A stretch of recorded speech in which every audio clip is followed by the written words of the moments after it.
Bonjour chers amis, on a décidé avec French Heritage Society et l'équipe de vous envoyer ce petit message pour vous faire patienter en attendant de se retrouver pour nos prochaines sorties du Young Patron Circle. On est ici dans mon jardin botanique de Vauville, dans le Nord-Cotentin, près de Cherbourg, dans la partie que je préfère, qui est celle où on trouve les Dicksonia antarctica, qui sont ces grandes fougères royales de Tasmanie. La Tasmanie, c'est tout près de la Nouvelle-Zélande, tout près de l'Australie. Ici dans le jardin, il y a principalement des espèces de ces pays. C'est un jardin composé de plantes de l'hémisphère austral à feuillage persistant. À côté de moi, par exemple, l'Ambotrium coccineum, qui vient du Chili, qu'on appelle aussi l'arbre de feu, qui a cette couleur comme ça, rouge-orangé, magnifique. En reculant un petit peu, on va découvrir un très beau Grevillea.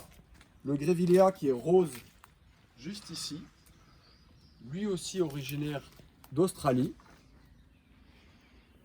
Et la partie des douves, elle est très calme, elle est très abritée, ce qui permet d'avoir ces énormes fougères protégées des vents. On est à 200 mètres de la mer. Ici, il faut être très prudent. Il y a beaucoup de vent, du vent qui est chargé de sel. Et les douves, c'est vraiment l'endroit privilégié ici pour faire pousser des plantes fragiles, qui ont besoin d'ombre en plus.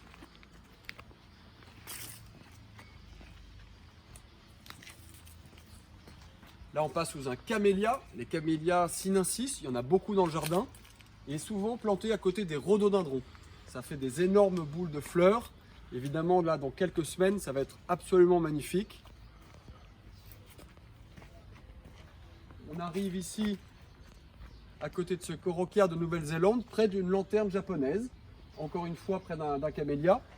Il y a beaucoup d'éléments de décor en pierre dans le jardin qui sont inspirés de l'Asie et de l'Inde. Mes parents étaient passionnés par ces deux pays et mon grand-père était surtout un grand voyageur puisque dans la marine depuis son service militaire.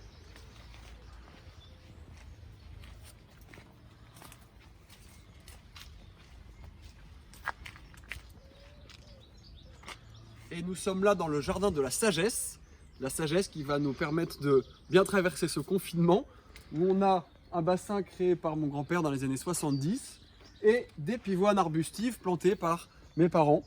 Les pivoines arbustives parce qu'elles font du bois tout au long de leur croissance, avec toujours une partie verte, plutôt, j'allais dire végétale, qui elle tombe l'hiver. Et évidemment, au printemps, des superbes pétales sur ces énormes fleurs. C'était pour nous un petit moyen de vous faire patienter, de vous dire qu'on pense à vous et que nous avons hâte de vous retrouver pour les prochaines sorties à Paris. À bientôt!